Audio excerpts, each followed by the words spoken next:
The boys with me in the building. Yes, sir. We just watched an incredible game.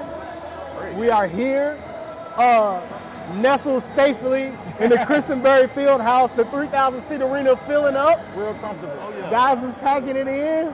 Lots of leg room in here, lots of seating room. Yeah, man. Hey, I know this facility is also used for volleyball, but it's all about basketball today. Tonight. All about Like, basketball. we ain't talking All about about volleyball today. It's just hoops today. Great hoops. We just finished off watching a great win for the Augusta Lady Jags, 56-46. They were able to pull it out and lock one of your keys to victory. Came out to be true. The bench scoring for Augusta really stepped up. Yeah, from what I seen from the stats, Augusta had 18 points off the bench, and USC Aiken had 4. So that's vital for what Coach Green did with her players coming off the bench, stepping up and putting up 18 points out of 56. 100%. The other thing that we mentioned before the game was going to be turnovers and who was going to take care of the ball to see if anybody was going to be able to capitalize off those turnovers. Augusta was able to get 14 points off of turnovers in this game. Another kind of key thing that pushed them to victory. There were a few players that kind of stood out. Bryce, what did you see from people who need to be highlighted?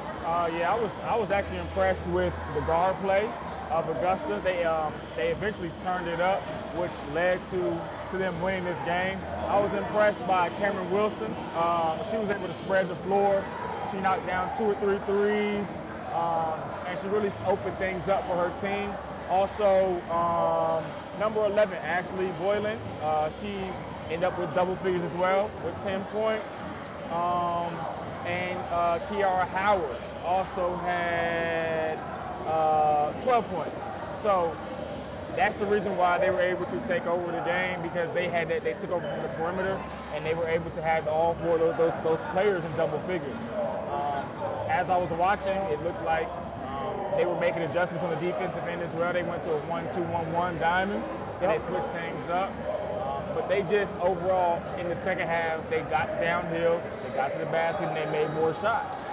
That's what it came down to, putting the pull away.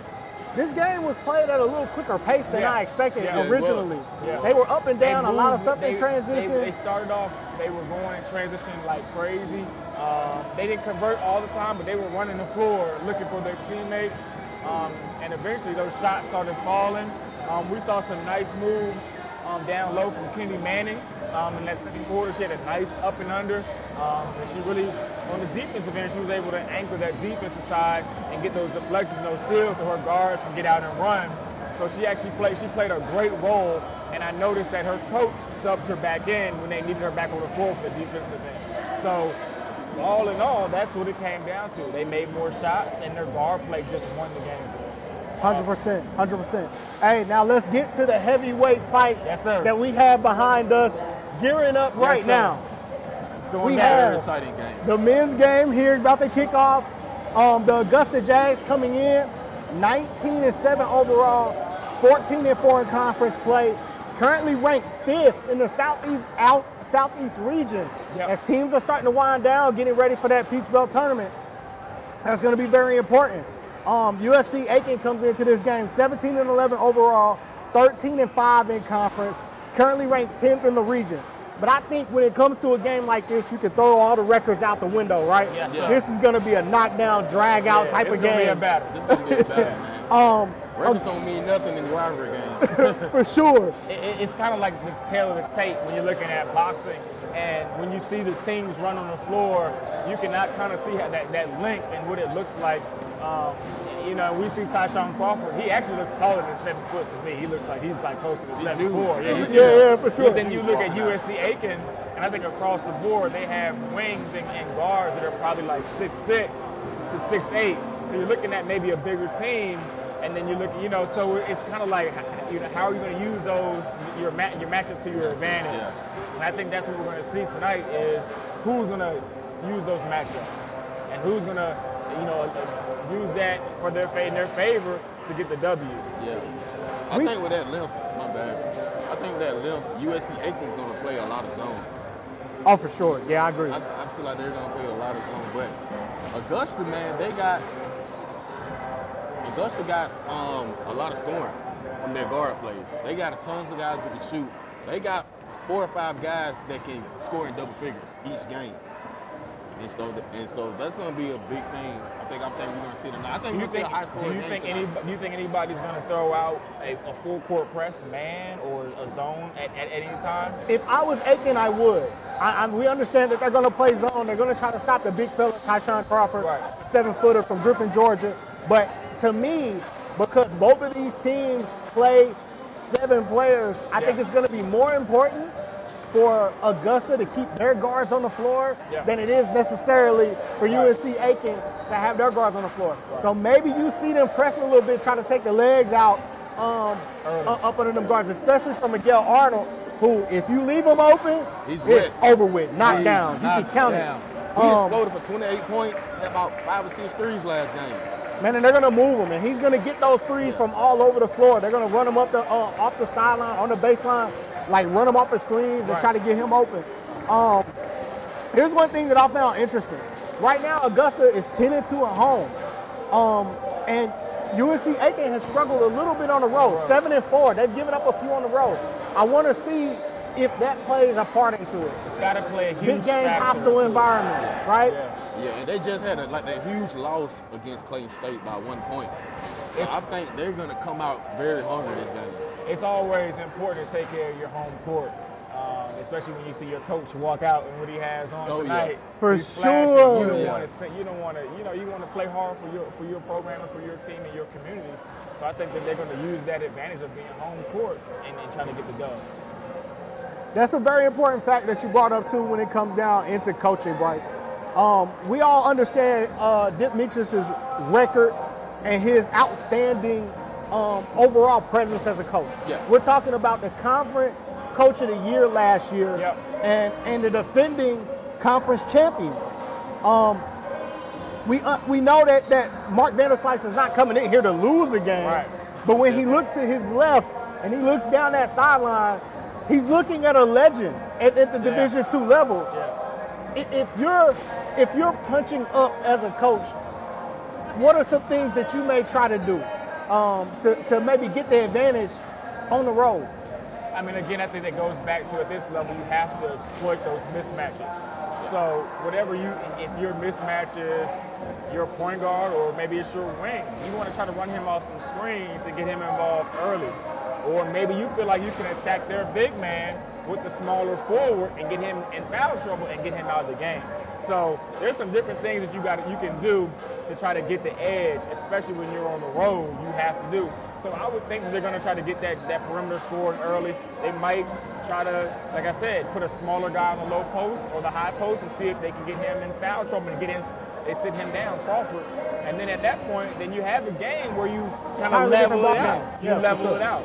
So I think that's some things that you discussed in the locker room or in the pregame, like how can we get him off the floor, or maybe you speed it up and see if he can keep up. So they might go full court. Like I said, they might press it a little bit zone press, and see if they can wear him out a little bit.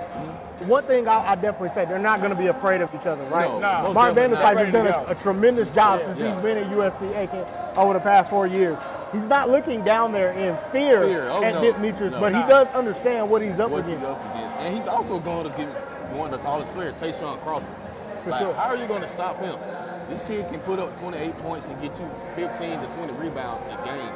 So I think the main focus I'm looking at, how are they going to defend? Like I say, they got the guards, wings can shoot. Like I say, Aiken is a bigger team, but like I said, are they going to move as fast as Augusta State? I really think Augusta State can speed it up. I expect an up-tempo game, but a well-coached game. And I think that's what we're going to get tonight. An up-tempo fast game, but also a game of guards with high IQ. They're going to look to feed that entry post and see if they can get those bigs involved. They're going to try to run out and get some easy buckets and transition. It's going to be fun to watch. I think they're going to get up and down. I agree. I'm going to say something boring as we get ready to close. I think the team that rebounds well and screens the best in this game is going to come out and win this game. What about deflections? What about deflections? Deflection. It's going to come down to all those little things. 100% right. I like that. And I mean, if it were me, and based off that stat that you just threw out there, I'm going to have to go with Augusta. I'm going to go with Augusta. I'm going with. I think they're going to dominate the paint. Based off me seeing him in person, he's a big guy. Yeah. But how much you got Augusta winning by? It's going to be close. If they do win, 5 points or less. I don't think it's going to be more than that. I give it up to 8 to 12 because Augusta scoring, man. They got so many scoring options. They have a Peach Belt potential player of the year, Rafael Montero. He can give you 20.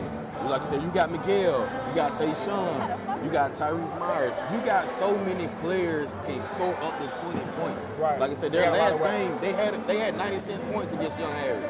That's a lot of points. 100%. Yeah, so if they're going to shoot the ball like that, this game. And that's a great point. I mean, we're looking at a guard-oriented team versus a team that looks like they have a little bit more 3s, 4s, and 5s. So it's like, who's going to win that battle? Are your guards going to be a lot better, or your 3s and 4s are going to win that battle? I think it's going to be interesting to see. I think I got in trouble the last time we did a pregame by picking against the home team. Don't pick against them. However, You end up being somebody's mean. However, this Faison Brock kid is very, very good. Okay. But in my opinion, it's going to be Tyree Myers and Sean Moss for Augusta that I think steady the ship and lead them to victory today. That's my pick. I'm going with Augusta as well. Locke, who you got? I got Augusta by 9. But, Even if they win by 1, it's a win. but one thing I'm looking forward to see the USC Aiken Shaquan Jones, the human highlight film. He had a big dunk. He had a big dunk last game against Augusta over the 7-footer, Tayshaun Crawford. So I'm looking forward to that matchup between those two. For sure. Guys, that's our coverage. We're tossing you back over to our announce team with Chad Cook from Augusta Basketball. Y'all keep it locked. Let's do it.